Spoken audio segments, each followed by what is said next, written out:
and stuff like that. To say, like, that powerbomb if we was was crazy. getting into wrestling, maybe our physiques would not be the best, but we still go probably along the lines of the Hart family if we was to say. Yeah, definitely.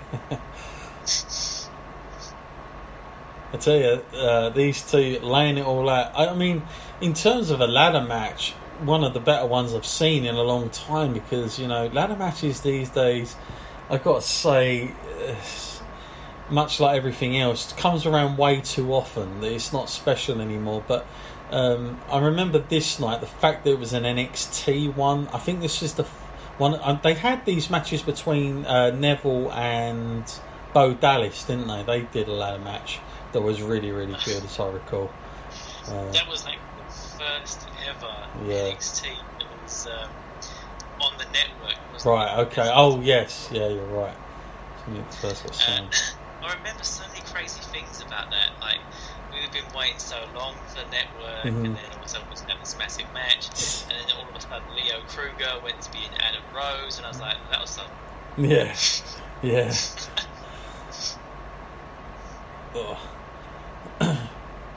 Again, great pace by these two. I don't remember it being as fast as this, but really laying it all out. We had come to learn that was a match ender by that point. Yeah, that was the thing that Sami Zayn out of action, wasn't it? Yeah. And it looks so vicious as well when he does it. Like he seems like he's never holding back when he does that, especially here. That's a good move to have in your arsenal there, because he can pull that at any time. And like we said earlier, it's not one of those things that's overused. He doesn't do that a lot of the time. He does that. It genuinely does put people out of action. We see him, recently use it on Shane McMahon, and Shane McMahon was off TV for a little bit after that. Yeah, he was. Or was it Daniel Bryan? I kind of get confused. It was one of the two. So Kevin Owens getting back into that ring, trying to get up to that ladder. Like I say, I remember parts of this match, like the bit where he done the run and then stops and just hits him. I remember things like that, because I remember laughing a lot of the times in this match at Kevin Owens, just how funny he was. But as well, I've got to say, watching it again, when you watch a match back on TV, it is so different from watching it live in the crowd. It's one of the only sort of things I go to that there's a real difference in. If I go and watch like a sport like football or soccer, whatever you want to call it, it's virtually the same. The only difference is I'm not as close. I can't quite see, how the shot's taken. But the kind of atmosphere of it doesn't change. The whole. If I've watched the game, that's it. That's exactly how I thought. But sometimes when you get back, Matt, and the commentators are there, the way they've produced it, the way what the cameras are picking up, it can completely change your outlook of it sometimes. Like, I can see why people see things different in the live audience to what we see on TV sometimes. And either has a really positive effect for the live audience, like this kind of thing, or you get what we had 2 days after this show, Matt, at Raw, where it's very much tailored for TV. And, you've got to keep looking at those adverts and going backwards and forwards. And when there's a commercial come on, that they just sit outside the ring and wait for the referee to say, yep, we're back on live, get back in the ring again. It's just a completely different feel in wrestling, isn't it? Those experiences are totally different live or just watching it through TV. Yeah, I mean, we definitely focused a lot tonight on NXT for obvious reasons, the fact that we can watch it now. But we was there for the whole weekend, and we saw the whole spectrum of WWE. We went from this is crazy. This one WWE style that was NXT, and we went to the pay-per-view, the big spectacular that actually probably wasn't as good as NXT, to be fair. Yeah. So it's all about the grand spectacle. And then, like you said, we went to Raw, and we saw everything. We saw surprise returns. We saw Sting. We saw everything going on. And if you're listening to this pretty much live as this goes out now, and you're going to SummerSlam, you're in for a real treat. I would recommend anyone getting your tickets, because it is an experience that will stay with you. Yeah, it is. Yeah, 100%. that's you want to try and get as much in as you can on those weekends.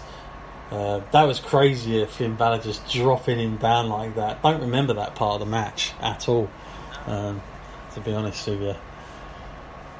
He's a little bit off centre there. Can't Yeah. quite reach that. So,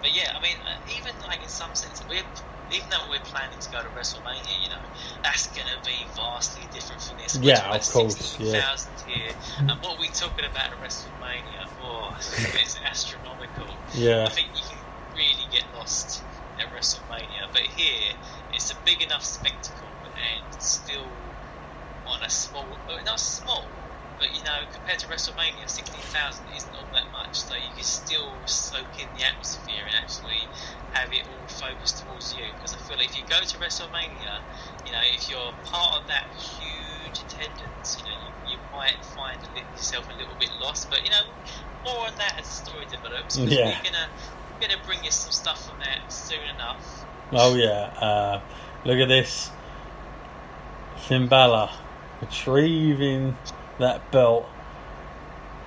Crazy. It's a great match, to be fair. It's better than I remembered, to be honest with you. A lot more things to it than I thought. It was really good, but like, considering it's just such a shame, isn't it? I don't want to keep going on. It's just the match before, and you know, they got this whole new movement for women, and everyone is there to now appreciate it, especially with the pay-per-view now coming up that is going to be all about the women. We're now reviewing this at a time when it's ever more prevalent than ever. Yeah, that's the part of the reason I kind of held out, was the fact that, you know, obviously it's Brooklyn again. I don't know if they've signed New York again next year, so I thought we did it, because obviously this was the first one, Matt, but then they signed like a 3-year deal with Barclays Center to do SummerSlam, so which was quite unusual at that time. I mean, I was surprised they did that many years in a row. It was almost kind of a staple thing, though, wasn't it? If you want to go to SummerSlam, you know where to find us. Yeah. And of course, we'll, you know, like I say, we're planning that trip next year. Could well be back in the well, we will be at the Barclays Center at some point, because obviously Raw and SmackDown will be going on there. But we still haven't come up to our conclusion of NXT or Ring of Honor yet, have we? That's a big thing at the moment. Yeah. It's going to be a difficult one, to say the least.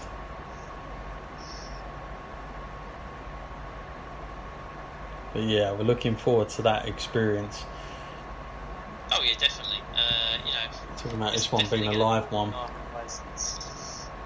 Like I say, here we were at SummerSlam. This was like our first experience, taste, if you will, of like the big show, like a SummerSlam. Now, I'd been fortunate enough to see SummerSlam 1992, but again, I was very young and looking at a completely different context to what I have been in the, you know, obviously the more latter years. But this was the show that I went to, and I wanted to experience it in America. And you know, you see it on telly every year, but to go to a big pay-per-view like SummerSlam was such a big thing, that there is only one left on my bucket list at the moment, and it's got to be done. It has to be WrestleMania. So I don't know about one. Maybe two. Yeah. Maybe in the East. Yeah. Well, I was getting to that straight after, but I think WrestleMania has definitely been the longest one out of reach for a long time that I've been always wanting to do. So I kind of feel like that has to be the one I get to first. But we'll see. But thank you for everyone that has come along for this trip here with us back in the NXT. Be glad to know your thoughts as we shut this off now, to what you thought about that. Please email us in at wrestleline@gmail.com. Maybe it was the first time you'd seen that show, who knows, you might not have seen it yet. Matt, to sum up that show, how good was it compared to sort of other NXT takeovers since? Because that was the first one, and the first one of anything always stands out normally as the most dominant one. But you like a few months later, you went to see the London one, and we've seen ones on the network since at WrestleManias and Survivor Series weekend now, and all that kind of stuff. How well did that stand out for you, Matt, and test of time? Well, NXT is all about evolution, and it is difficult to categorise and summarise like one particular batch of wrestlers compared to the next. Mm-hmm. But I would say that is my favourite one, and maybe it's just nostalgia kicking in. But there are other wrestlers out there now in NXT that are like really setting it on fire. I mean, there's no denying that some people like Tommaso Ciampa, Johnny Gargano, great roster. And the Dream doesn't win as often as he should, but there's no denying that every match he's in, he makes a spectacle. So, they definitely are great. But I've always compare it to this one that we saw at the first ever NXT Brooklyn. And the crazy thing is the amount of talent that were there, not even involved on that night, but that roster. At some point, let's put it this way, they all had tremendous potential, and I just think it's a bit of a failure on the WWE system when they get onto that main roster. In a lot of ways, there's been more failures than there has successes, which is unfortunate. But again, there's only, I guess, so many places. I get that, but you always normally the cream rises to the top. But I feel like some of these guys have had that glass ceiling. But a crazy talented roster back then. As we sum this one up, Matt. So thank you for everyone that was listening. Matt, thank you as well for coming back from 3 years ago now. On this one, and as we go into this year's SummerSlam and NXT Takeover as well, looking forward to both, and you can check that out with us. We're going to be doing the preview and review, of course, of SummerSlam. Should be good. It's going to be long as well. That's the latest rumour that I'm hearing at this point when this goes out. I'm hearing a big rumour, Matt, of 7 hours. God, just to say it even takes it out of me. 7 hours, is it really necessary? I don't know. I mean, this show we just saw then, it was 2 hours 20 minutes. That was enough for me. It's a bit of a stretch. Yeah. If I was in the live audience, I could probably handle it. It's just a bit much when you're at home, isn't it? You got the pre-show. Well, I don't know if it's a bit much in the audience. I mean, I remember watching that SummerSlam live, and even that got too long for me when I went there. So. You just hope there's enough that they're going to fill. Is it going to be all quality or is it going to be quantity? Maybe that's the appeal of NXT, because it's kind of bite-sized. You get there, you get your 2.5 hours or 3 hours if you want, and it's quality. You wonder sometimes Vince is just going to go, fuck it, let's just do 24 hours. Oh, survive. Man. I'm waiting for that one then. Yeah. Maybe you get really ambitious and we're doing it simultaneous like we did back in the day. Yeah. We do one Australia, Japan, all different time zones. That'll do, won't it? Yeah, that'd be great. We'll go. We'll move with the moon. We'll go that way round. I'll beat the moon at WrestleMania. You can just imagine it. Yeah, that's going to happen. I'm sure that's in Vince's Arsenal things to do. Host WrestleMania on another planet. Who knows? As how big this could get. So we'll see. That could be for another conversation. I'm sure at another time. Matt, thank you as always for being on the show. And thank you everyone for listening. I've been John Scott. He's been Matt Essex. And we'll see you next time on our show.